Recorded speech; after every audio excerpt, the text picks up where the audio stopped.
A onda ESG morreu na praia? As regras estão mudando, mas até agora tem muita espuma e pouco chopp. E esse é o tema do nosso Ligando os Pontos de hoje.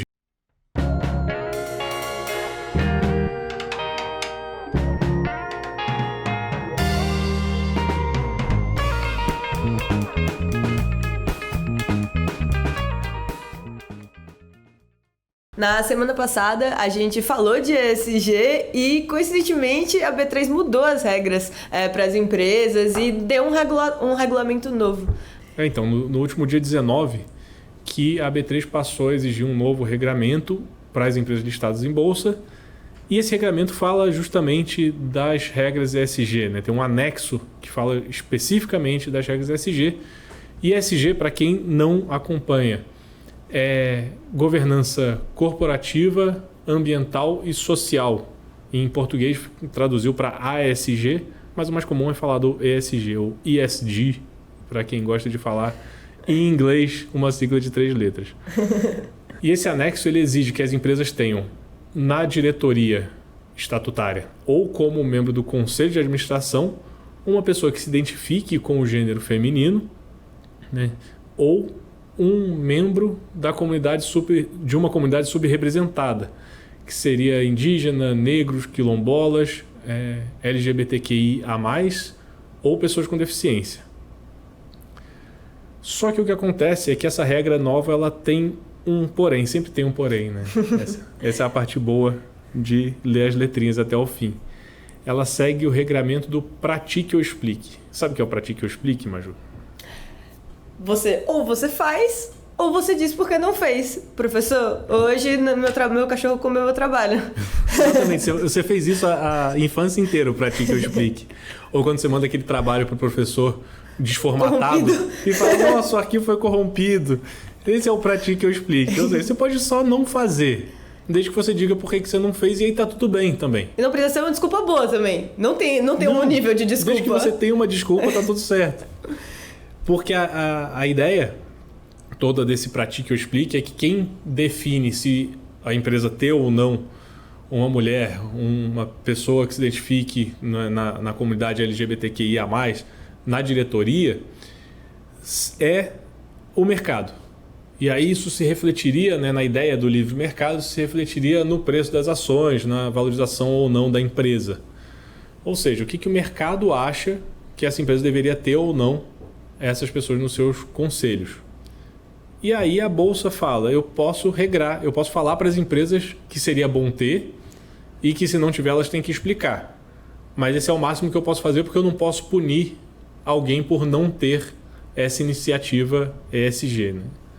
E é muito interessante isso, porque até para você se qualificar como ESG na Bolsa, você não tem critério nenhum, né? É só você dizer, eu sou ESG. Se você pesquisa hoje quais são os critérios para uma empresa ser ESG? Aí aparece o que é ESG, tem uma governança corporativa, ambiental e social.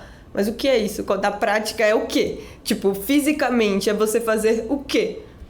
Dizer. É muito aberto, exato. É muito aberto. E tem até o índice ESG, né, que tem empresas de tudo que é tipo ali.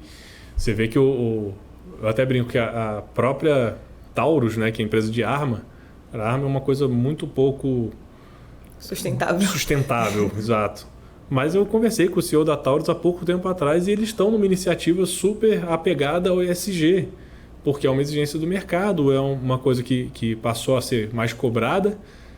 Então a Taurus, mesmo sabendo que ela não pode entrar num índice ESG, por exemplo, por enquanto, ela vai lá e faz iniciativas ESG, relatórios ESG, pegada ambiental da Taurus, pegada social da Taurus, mas ainda assim, o que é o ESG hoje é uma grande interrogação, assim, né? Todo mundo pode ser, ninguém pode ser. É um grande conceito sem materialidade, né? Você tem um conceito em que... E é muito interessante como essas coisas vêm, né? Porque você tem 1996, se eu não me engano, você tem os países se reunindo para falar o mundo está acabando, o que a gente vai fazer? E aí eles adaptaram a prática do Pratique e Explique. Aí eles fizeram isso em vários acordos, e é por isso que nenhum funcionou. Até que eles chegaram no último, foi de Paris. Eles chegam no último acordo e eles falam, pronto, agora vamos estabelecer metas. Aí o Brasil, muito espertinho, trocou as metas. E aí ele estabelece metas, se você não cumprir, tá tudo bem também, assina o próximo. Só combinamos aqui, né? Não, mas isso, não tem punição. Não tem como... E é muito difícil de você punir, porque na prática você tem uma... É top-bottom, né? Você tem, tipo, os países falando... As pessoas falando pros países, nossa, vocês têm que ter uma lei. Vocês têm que ter alguma coisa para o mundo não se acabar. Essa é a responsabilidade dos países.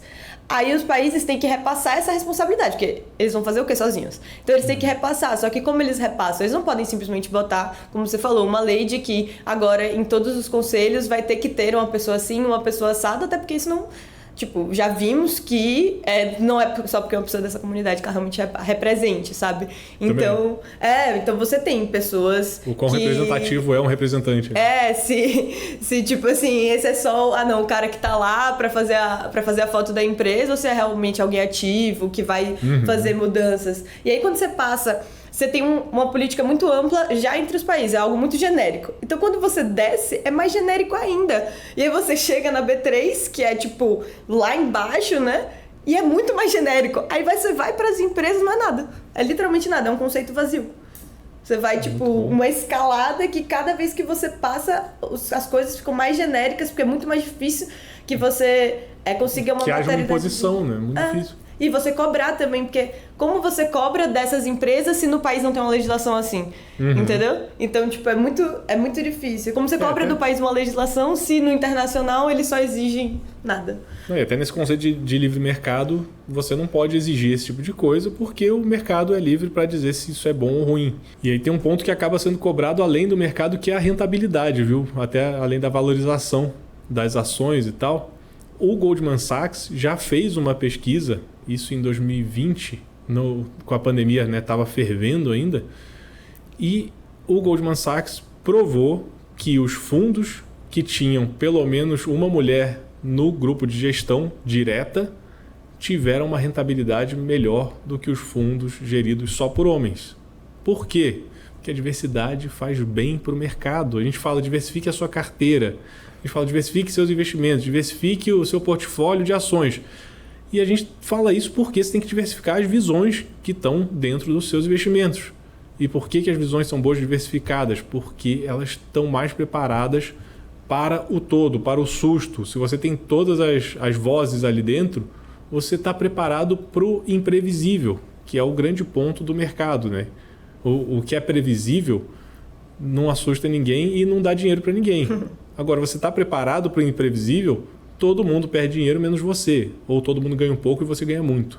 Então, a preparação, a diversidade também no time de gestão tradicionalmente faz bem, segundo estudo comprovado do Goldman Sachs. Não é a gente inventando. Então, o ESG não é um negócio impalpável, mas ele é inexigível nas regras que a gente tem hoje. E é prático, isso é do seu dia a dia. Você senta com 10 pessoas que têm a mesma opinião que você aprende o quê? Nada. Você tem 10 pessoas que pensam a mesma coisa, só precisa de uma, né? para fazer o trabalho de 10. Nada é mais dispensável que as outras 9, né? Então, tipo, é interessante você trazer isso, até porque você vai debater com você mesmo qual é o sentido. Quem tem irmãos em casa sabe que essa é a verdade.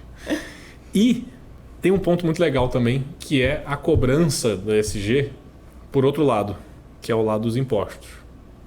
Reforma tributária na mesa, a reforma, o texto aprovado pela Câmara tem um negócio que, cara, é muito polêmico, que é o imposto do pecado. Você já ouviu falar no imposto do pecado? Me conte. É muito bom. É o imposto federal, uma taxação federal que ficou em aberto no texto da reforma. Então ele permite que haja uma taxação em cima de produtos que, aqui ó, em cima da produção, comercialização ou importação de bens e serviços prejudiciais à saúde ou ao meio ambiente. Sabe o que é isso? Tudo que você quiser. Tudo que você pensa em casa é isso. O que faz mal à saúde ou ao meio ambiente? Sabe como bem ou serviço faz mal à saúde ou ao meio ambiente? Qualquer extração faz mal ao meio ambiente. Se você parar para pensar, o plantio de soja no modelo plantation faz mal ao meio ambiente? Talvez faça, faz bem ao PIB. Novamente, do mais genérico ao mais genérico possível. Que prejudiciais à saúde e ao meio ambiente, tipo... Tudo. Petróleo. Fala, o que mais? Plástico. Olha só. Pecuária. Então, aqueles estudos, né, dos gases causados pelos bois e tal. Cara, faz mal ao meio ambiente. E aí, você vai taxar o mundo? Energia eólica faz mal ao meio ambiente, a poluição sonora, tudo faz mal ao meio ambiente. Os pássaros fugiram da energia eólica, né? Então, você criou um imposto genérico também nessa toada de, olha, agora a gente está muito alinhado aí às exigências internacionais, mas também fica um negócio tão em aberto que você pode imaginar se o governo vai querer taxar a Petrobras agora. Faz sentido para o governo taxar a empresa mista que dá dinheiro para o governo o tempo inteiro? Tirar um dinheiro de um lugar e botar no outro. Paga num bolso, né? Tira de um bolso, põe no outro bolso. Qual o sentido? E faz bem para alguém? Tipo, taxar a Petrobras? Nunca. Tem algum... Exato, não tem um ponto que faça sentido. Mas você deixa ali o imposto de pecado. Porque sempre que você fala disso, você pensa numa coisa do bem. É a coisa do discurso ESG do bem. Queremos salvar o mundo. Sim. Você fala desse imposto, todo mundo pensa, cigarro, né? Cigarro mata, é bom aumentar imposto. Caramba, já está super tributado cigarro. Nada contra, pode tributar mais. Mas com esse texto aqui, você não vai pegar cigarro, sabe? Com esse texto você vai pegar qualquer coisa. E é prejudicial à saúde. Aí, por exemplo, Estados Unidos está a maior confusão porque as farmacêuticas estão... porque está tendo muita overdose de opioide. Sim. E aí as farmacêuticas estão pagando uma grana para o Estado, em indenização, para o Estado comprar o remédio que para a overdose, para ter nas ambulâncias. Aí a farmacêutica é prejudicial à saúde? Tipo assim, qual o sentido disso? Você vai cavando o buraco e as coisas vão ficando cada vez mais confusas, né? É muito fácil de relativizar quando você bota um negócio em aberto. Bota um advogado para defender isso, passa em todas, né? Prejudicial à saúde? Não, mas é prejudicial ao meio ambiente, mas eu planto árvores. E aí? Não, teve com a gente o Fernando Scaff, tributarista, fez um evento aqui com a gente sobre reforma tributária. E aí, quando a gente falou desse ponto, ele falou do ovo. Falou, nos anos 90... Toda capa de revista falava que ovo fazia mal, colesterol do ovo, sei lá o quê. E aí agora o ovo faz bem pra caramba, então todo mundo come 120 ovos por mês. A Graciane Barbosa faz uma dieta só de ovo porque ela é a pessoa mais saudável do universo. Então se você parar pra pensar, quem vai definir se faz bem ou mal à saúde hoje vai definir quem é que vai pagar mais imposto. Ou seja, faz sentido a gente ter isso? Nenhum. É polêmico e meio que para chamar atenção para um lado errado, sabe? É que o ponto é que é muito importante a gente desenvolver isso dentro das nossas políticas. É o que a gente quer como país, sabe? A gente tem que ter um plano assim de aonde a gente quer chegar. Mas se você faz isso de uma maneira genérica, você banaliza completamente o conceito que é importante. O conceito de ESG é um conceito muito importante. É importante que a sociedade civil faça parte dessa mudança, sabe? Porque os estados sozinhos é muito difícil você organizar isso. Então você tem a sociedade civil e as empresas. As empresas querem mudança, as pessoas estão na rua protestando, dia da árvore, pá. Só que aí você pega um conceito que é muito importante e aí você vai deixando ele tão genérico, mas tão genérico que ele é banalizado. Aí qualquer um pode ser, qualquer um pode não ser, qualquer um é prejudicial, mas ao mesmo tempo qualquer um é benéfico. Qual é o critério? Não existe. Então você pega um conceito e você desconstrói, desmancha. Você vê que é aquilo que a gente até já conversou antes, que quem fincou o pé no ESG, quem efetivamente trabalha com isso, governança de empresas, né, governança corporativa, social, ambiental de empresas, quem puxou para si essa necessidade passou a fazer um trabalho muito legal. A gente tem acompanhado algumas empresas se mexendo de verdade. Alguns escritórios de advocacia, algumas consultorias especializadas nisso e fazendo um trabalho de mudança, de sustentabilidade e tal. Mas quem só estava na onda, agora está deixando passar. Quem só estava como obrigação, agora não precisa fazer nada. Põe o ChatGPT ali para escrever o porquê você não está cumprindo essa norma. E aí, tudo bem. Qualquer explicação do ChatGPT vai rolar, vai colar. Eu até pedi para o ChatGPT escrever aqui, ele falou barreiras sistêmicas, área de atuação que exige muita especialização, então não posso contratar mulheres porque não tem mulheres tão especializadas. Tem um pool de talentos limitado na área. Você pode botar, vamos fazer um bingo, e eu tenho certeza que na primeira época do Pratique, na primeira safra de Pratique Eu Explique, a gente vai ter essa aqui do pool de talentos limitado, eu tenho certeza que vai aparecer pra caramba. E é muito bom, novamente. Nada. Você vai explicar nada. É aquela coisa, o ESG bombou muito há 2 anos, mas entrou na lógica da ética de barriga cheia. Quando tinha dinheiro sobrando, a gente peneirava os investimentos usando mais esse critério. Quando o dinheiro sumiu da mesa, deixaram passar tudo, deixou passar a boiada. Porque virou uma grande tendência, todo mundo falava nisso, e aí e as empresas que não tinham esse projeto acabaram perdendo valor porque eu, pessoa física, não quero investir numa empresa que que pauta nisso, sendo que todas as outras estão.